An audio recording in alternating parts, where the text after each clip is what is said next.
morning, students. Today, we'll tackle about Charles Sanders Peirce and how he views education.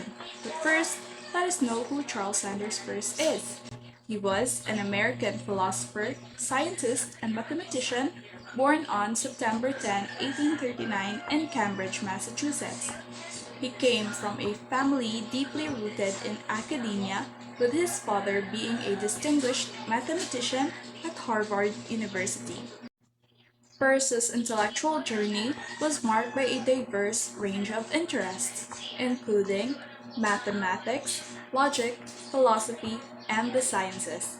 He made significant contributions across various fields, such as pragmatism, logic, semiotics, and philosophy of science. He pursued higher education at Harvard University, where he excelled in his studies and began to develop his own philosophical ideas. School of thought. Peirce is primarily associated with pragmatism, which emphasizes the practical consequences and effects of beliefs and actions. He believed that the meaning of concepts and ideas is determined by their practical effects and consequences in the real world.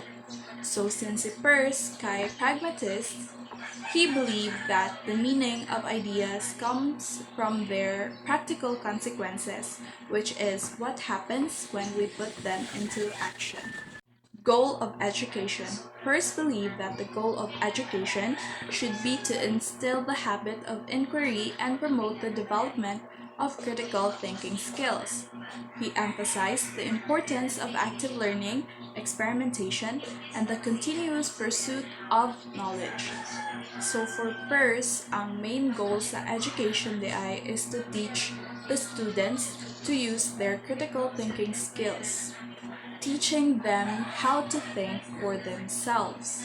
For Peirce, he wanted the students to be more engaged in learning by asking questions, exploring new ideas, and figuring things out through experimenting and investigating.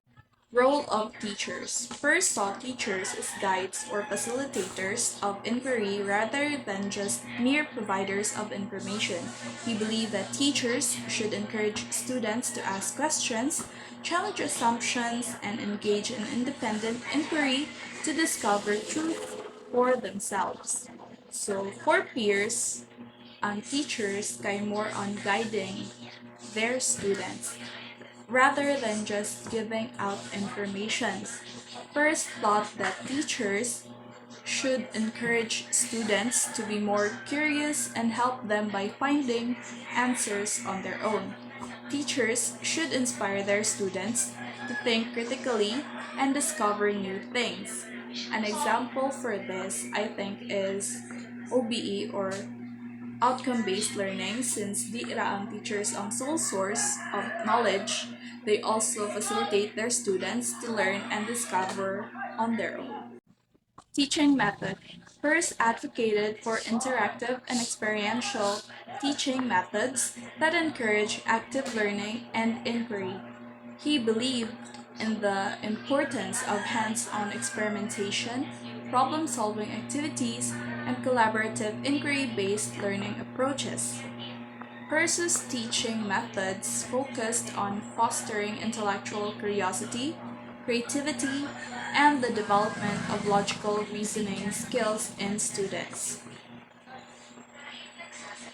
So Peirce, he is an advocate for hands-on learning, and he believed that teachers should use methods like experiments, discussions, and problem-solving activities aron makalearn ang students actively para rather than just listening, they themselves can also actively participate in their own learning. So here are some teaching methods that aligns with Peirce's philosophy in promoting active learning, critical thinking, and inquiry-based approaches in the classroom. First is the Socratic method.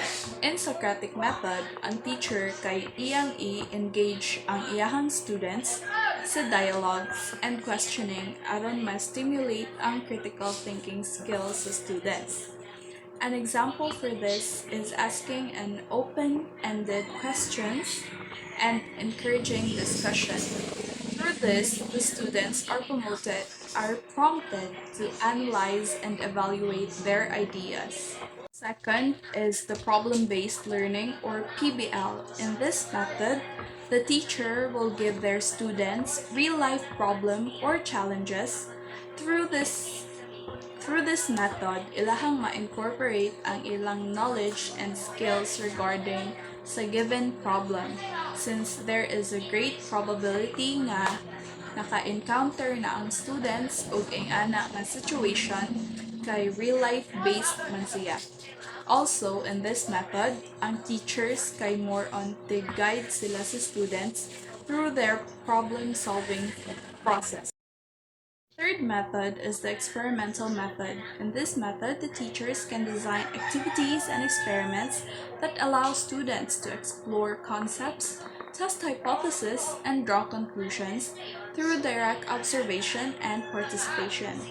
An example for this is a science project, like testing gravity.